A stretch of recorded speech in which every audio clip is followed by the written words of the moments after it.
मुझे ऐसा लगता है जैसे मिल्टन टू ने बंदूक उठाए, कश्मीरी पंडित को भी बंदूक उठाना पड़ेगा उस बच्चे को जिसका गवर्नमेंट ध्यान नहीं दे रहा है। वो कश्मीर हमारा है। जिस कश्मीर को खून से सींचा वो कश्मीर हमारा है। 1990 के कातिलों को फांसी दो, फांसी दो।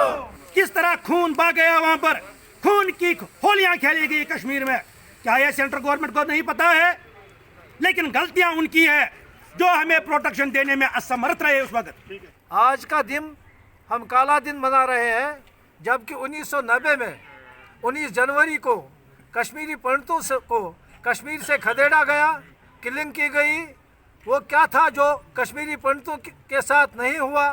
इस दिन को हम ब्लैक डे, एक्सोडस डे 31 साल से मना रहे हैं। आदाब, सदाए पंजाल में आपका खैर मकदम। मैं हूं आपका होस्ट आसिफ मीर। व्यूअर्स, आज 19 जनवरी 2021 है। आपको याद होगा 19 जनवरी को क्या हुआ था। अगर नहीं याद तो मैं आपको एक बार याद दिलवा दूं। 19 जनवरी 1990 को कश्मीर से कश्मीरी पंडित्स को निकाला गया था। 19 जनवरी 1990 से लेकर 19 जनवरी 2021 तक 31 साल के अरसे में कश्मीरी पंडित्स जो हैं वो नकल मकानी या कह लीजिए जलावतनी की ज़िंदगी गुजार रहे हैं।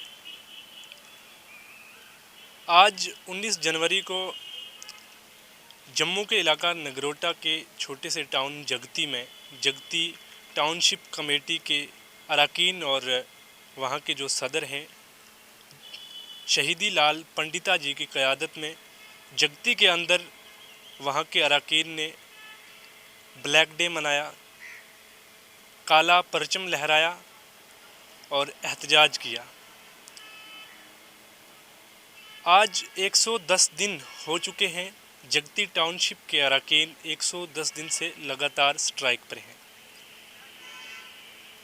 आज जगती टाउनशिप के कमेटी के जो सदर हैं शहीदी लाल पंडिता जी, उनकी क़यादत में आज प्रोटेस्ट हुआ, ब्लैक डे मनाया गया, काला परचम लहराया गया। उनका कहना था कि पिछले 110 दिन से हम स्ट्राइक पर हैं। हमारे कुछ मुतालबात हैं जो मौजूदा सरकार जो है हमारे मुतालबात नहीं सुन रही है, हमें नज़रअंदाज कर रही है। उनका कहना था कि पिछले 31 साल के अरसे से पहले 1985 से कश्मीर के अंदर 1985 से 1990 के बीच में वहशियाना कत्ल, असमत दरी और उनकी जायदाद पे कब्ज़ा ये सब हुआ। उसके बाद ये 5 साल का अरसा किस तरीके से उन्होंने गुजारा, किस दुख में, किस परेशानी में गुजारा, वो उनको ही पता। 1990 के बाद उन्हें नकल मकानी करने पर मजबूर हुआ, ये मैं नहीं कह रहा। जगती टाउनशिप कमेटी के सदर शहीदी लाल पंडिता जी का कहना था कि उसके बाद 31 साल का अरसा हो चुका है, वो जलावतनी की ज़िंदगी गुजार रहे हैं। आज उनकी उस टाउन के अंदर, उनकी कम्युनिटी में कुछ ऐसे यूथ हैं जो पढ़ाई करके बेरोज़गार बैठे हैं। उनके बहुत सारे मुतालबात हैं। हम पहले भी उन पे कुछ वीडियोस बना चुके हैं। आज भी प्रोटेस्ट हमने कवर किया और पिछले 110 दिन से जो उनके मुतालबात हैं वही मुतालबात आज तक हैं। आज उनका कहना था कि काला परचम लहराकर हम इस सरकार को जगाना चाहते हैं। पिछले 110 दिन से जगा रहे हैं लेकिन ये सरकार हमारी सुन नहीं रही है। आज एक बार काला परचम लहरा के उन्हें ये याद दिला दें कि कश्मीरी पंडित्स को भी याद किया जाए, उनकी तरफ भी एक नज़रसानी की जाए जो पिछले 31 साल से जलावतनी की ज़िंदगी गुजार रहे हैं और उनके बच्चों का मुस्तकबिल बर्बाद हो रहा है।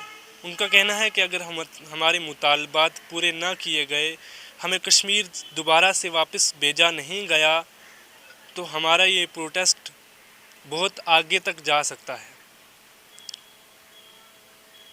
आज 31 साल का अरसा बीत जाने के बाद और पिछले 110 दिन से जो स्ट्राइक है उनमें उनका लगातार एक ही मुतालबा है कि हमें दोबारा से कश्मीर भेजा जाए, और जो मुतालबात उनके हैं कि उनके घर में एक एक मुलाजिम दिया जाए, और बाकी उनकी जो मंथली जो उनको रिलीफ मिल रही है उसमें इजाफ़ा किया जाए। ये सारे मुतालबात जो जगती टाउनशिप के शहीदी लाल पंडिता जी की क़यादत में प्रोटेस्ट हुआ और जो सारा मामला हुआ, ये उनकी ज़ुबानी। देखिए सदाए पंजाल से आसिफ मीर की एक ख़ास रिपोर्ट। यूटी गवर्नमेंट जिनकी ड्यूटी थी, रेस्पॉन्सिबिलिटी बनती थी कश्मीरी पंडितों को प्रोटेक्शन देना, और वो उस काबिल नहीं थे, उनमें उतना दम नहीं था कि वो कश्मीरी पंडित को उस वक्त प्रोटेक्शन देते, लेकिन वो प्रोटेक्शन देने में असमर्थ रहे। और वजह क्या हुआ, हमें अपने देश से, अपने घर से निकलना पड़ा और मुसीबत की ज़िंदगी बसर करनी पड़ी। आज 31 साल बीत गए, लेकिन हमारा वनवास अभी ख़त्म नहीं हो रहा है।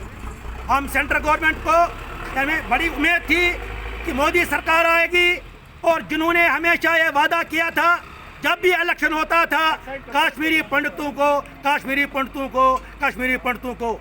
लेकिन मुझे बड़ा दुख होता है कि अभी भी सेंट्रल गवर्नमेंट, मोदी सरकार कश्मीरी पंडितों की ओर ध्यान नहीं दे रहा है। 31 साल से पहले जब हम कश्मीर में थे, मसकर, वंदामा मसकर, नाड़ी मरग मसकर, चिटी सिंहपोरा मसकर, कितने बड़े बड़े कांड हो गए, क्या इस सेंट्रल गवर्नमेंट ने नहीं देखा? किस तरह खून बह गया, वहाँ पर खून की होलियाँ खेली गई कश्मीर में, क्या यह सेंट्रल गवर्नमेंट को नहीं पता है? लेकिन गलतियाँ उनकी है जो हमें प्रोटेक्शन देने में असमर्थ रहे उस वक्त, और हमें यह पलायन की ज़िंदगी बसर करनी पड़ती है। 3.5 महीने से ये कश्मीरी पंडित जगती के लेन नंबर 6-7 में तड़प रहा है और गुहार लगा रहा है हिंदुस्तान गवर्नमेंट से कि हमारा रिलीफ बढ़ा दो। हम यहाँ शादी में नहीं आए, हमें भगाया गया। यह गवर्नमेंट की रिस्पॉन्सिबिलिटी है। जब तक हम अपना घर वापस नहीं पहुँचेंगे, तब तक यह गवर्नमेंट की ड्यूटी बनती है हमारा लीव बढ़ाना, समय समय पर हमारा लीव बढ़ाना। और हमारे बच्चे, जैसे मैं हूँ, जो मेरे एज के लोग थे, जिस वक्त हम कश्मीर से निकल गए, हमारी 15 साल, 16 साल, 20 साल उम्र थी, हम भी ओवर एज हो गए, हमारे घर बर्बाद हो गई। उसके बाद दूसरी जनरेशन, हमारे बच्चे जो इस वक्त ओवर एज के कगार पर पहुंच गए, एक दिन आएगा, मुझे ऐसा लगता है जैसे मिल्टन टू ने बंदूक उठाए, कश्मीरी पंडित को भी बंदूक उठाना पड़ेगा, उस बच्चे को जिसका गवर्नमेंट ध्यान नहीं दे रहा है। हमारी मांगे लिहाजा मैं गवर्नमेंट से अपील करना चाहता हूँ, ये एग्जाइल की जिंदगी अब हद हो गई, अब हमसे ये बर्दाश्त नहीं होता है। हम सड़कों पर आएंगे, इसलिए तैयार रहो, चाहे हम कोई भी रूप लेंगे, उस वक्त पछताना नहीं।